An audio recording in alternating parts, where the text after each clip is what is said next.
Skye heads to the beaches of Greece for some much-needed R&R, but her vacation is interrupted by Belle, who enlists her to help steal a magical artifact. We're going to talk about it in our review of Grimm Fairy Tales Volume 2, number 83 from Zenescope. See you in 3. Welcome back to Comical Opinions. This is our review of Grimm Fairy Tales Volume 2, number 83 from Zenescope Entertainment. This issue was written by Dave Franchini with art by Babasu Cortes, colors by Jorge Cortez, letters by Taylor Esposito, and the main cover, cover A, is drawn by Igor Vitorino. Before we dig in, let's recap where Skye was before we started here so that way you know where she's coming from.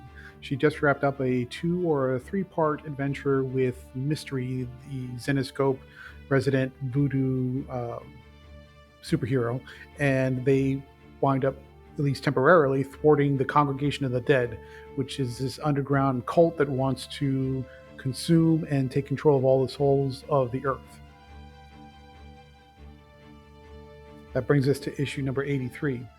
We have a prologue, which is a battle. We see Belle at nighttime in the rain in some sort of, either it looks like a cemetery or some kind of ruins with mausoleums and large buildings around, and she's battling a shadowed figure. We don't know who it is. The fight gets pretty intense. Eventually, Belle is run through with a sword, and we see that the person who killed her was Skye. Then the scene shifts back 3 days, and we see Skye on the beaches of Greece. And in her mind, she does a quick recap of the adventures she's gone on over the past year or so, and how she says, I deserve a vacation. I need a little bit of a break. And so she's sunning herself on the shores. She's on the phone with her friends talking about, you'll be okay. I just need a few days away. Don't worry about it. Life is not going to come to an end. That planet is going to explode. I just need a break for a couple days, and that's fine. As she's sunning herself, suddenly this man approaches her and he says, "Excuse me, are you Skye Mathers?" And she said, "Well, I don't know how you know who I am, but sure." And he gives her a small box, and the box contains a note with a key to a room and says, "Please join us." And then the man disappears. So we find out that somebody wants to talk to Skye, but doesn't want to be seen on the beach in public. Not one to shy away from an adventure, Skye goes up to the room, and she's surprised to find Belle DeMarco, otherwise known as Belle the Beast Hunter. The way the conversation plays out, you get the impression that they were aware of each other, or at least know each other from a distance, but aren't closely familiar with each other, that they just sort of only know each other just by reputation or maybe from some passing conversations, but they're not very friendly. And Belle says, I'm sorry to bother you on your vacation. I know you're trying to get away and this has nothing to do with you, but I need your help. I have a mission, and I could really use some of your power and expertise to get this thing done, even though Belle is a little loose on the details about exactly what she wants. Cut to a little bit later, and Skye emerges from the dressing room with this beautiful gown on, and it turns out she is going to go undercover at a special auction. Belle needs an item that's at that auction to help her friend. We know from the background of Belle and through some of her internal dialogue that the item, whatever it is some sort of magical artifact that can lift the curse on her brother and convert him back from whatever bestial form he has now into a human. She doesn't really explain that to Skye for some strange reason, but okay. Skye says, okay, I'll go in. I'll pretend like I'm part of the auction, or at least attending the auction. And when I see the item that you're looking for, I'll give you the signal. We'll track whoever buys it, and then we'll steal it from them later. Generally speaking, the auction proceeds as planned, but of course, nothing is ever that simple. The auctioneer, or the man in charge of the auction, is a gentleman who calls himself Gomez, and his daughters are accompanying him up on the stage are Andromeda and Pasiphae, I should say, which are characters from Greek mythology. So all of a sudden, you know now that this whole thing is taking on a form of Greek mythological atmosphere and connections to the original mythology. And what is the item that they reveal? It is the Jewel of Dilmun, which is effectively the rose that Beast and Belle are familiar with from the classic story of Beauty and the Beast. The rose supposedly has the power to do many things, including lifting a curse. So that's the item. Unfortunately, Belle, who's been hiding off on another part of the building, is discovered by a Minotaur-like bodyguard, and a fight breaks out. they crash through the skylight, and they land right on top of the flower and destroy it, and a huge fight breaks out. The Minotaur is taken out, but Pasiphae and Andromeda come through portals, and they manage to subdue both Belle and Skye, who converts into her superhero costume with these magical whips and uh, forms of thread. Belle and Skye come to uh, a couple hours later, presumably, and they're tied to chairs in Gomez's office. And he explains to them that you've destroyed my flower, which is a very valuable item or artifact, and you've got to repay me for that in interest. But if you don't have the cash, I guess we're going to work something out where you're going to serve me to some capacity.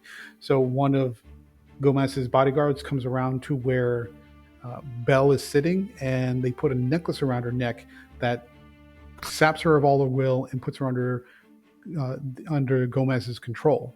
And that's sort of where we leave the issue. We don't really come back to the prologue, but we at least now know that there's a reason for Belle and Skye to be at odds with each other, because one of them is now being mind controlled by Gomez through a magical item. What do we like about this issue? Well, it is certainly different in the sense that we're taking a break from Lovecraft. We finished up with the Congregation of the Dead. We're doing something a little bit more in the vein of a team-up book that puts Skye more in Belle's realm, because she's used to dealing with mythological creatures and beasts of all sorts. So the concept is a bit of a change of pace, which is good for Zenescope. The action and the characters are interesting, and the notion that Belle gets a little bit closer to finding a cure for her brother, although they destroy the flower. So, but at least they know that the flower exists, and maybe they can go back and get another one. Who knows? At least we're moving in certain directions that are improvements or evolutions for the status quo of each of those characters. So, generally speaking, okay, it's an okay issue. What didn't we like about this issue? It's the boneheadedness of it. Why would Belle not explain to Skye why she wants the magical artifact, so she understands the stakes and understand why it's important to get it? Why would Belle not be careful not to destroy the artifact? I know she was in the middle of a fight, but you got to keep your eye on the prize, so to speak. And then Skye and Belle have both fought very high-level monsters. The Dark One, Baba Yaga, all these kinds of characters. It seems a little odd that they would be captured so easily by Pasiphae and Andromeda. Maybe their magic is next level. Maybe it's from the gods. Who knows? But it seems like things are just sort of happening that are either a little bit poor judgment, poor strategizing from both characters, and then the fight sort of resolves itself a little too easily. Let's switch gears to talk about the art from Babas Cortez. We've been complimentary of Cortez's art for improving and getting better and looking better. On this issue, that evolution is either paused and maybe even taken a little bit of a step back. There is not one wow moment or splash page in this entire comic. It's all 6-panel, 9-panel grids, medium shots. Visually speaking, from a composition and creativity point of view, very dull. There are a few points where the characters are in odd crouching positions. For example, Belle is climbing up an angled or sloped roof over a skylight, and she's crouching, and that figure work looks awful. And there are a few places where it just the composition of the sight lines and where the characters are angled is just a bit off. General speaking, the pencils and inks are less smudgy and sloppy than we've seen from Cortez in the past, so there is some improvement. But just visually speaking, this is a very bland, very dull comic, and that's unfortunate. Final thoughts: what do we think about this issue? The concept is interesting. The teaming up Belle with Skye, which apparently hasn't been done before in any meaningful capacity, is a good development for each one of the characters respectively. And putting Belle on a path to finding a cure for her brother is also a good potential status quo change if she manages to pull it off. On the downside, the characters are sort of making poor judgments, which is a little bit out of character for both of them. And the art is bland to, in some cases, clunky looking. It's just not great art. It's okay, but mediocre at best. Therefore, we're going to give Grimm Fairy Tales Volume 2, number 83 from Zenescope Entertainment a 6 out of 10. The stories, you have the right idea at the heart of the story, but it's just not executed well, and the art is bland to mediocre to some cases not great looking. What do you think? Are you following along with the Grimm Fairy Tales series? Is this your favorite Zenescope series, or do you prefer others? Do you like the idea of a team up or not? Let us know in the comments section. Otherwise, please like, share, comment, subscribe, and stay tuned for the outro for the next review.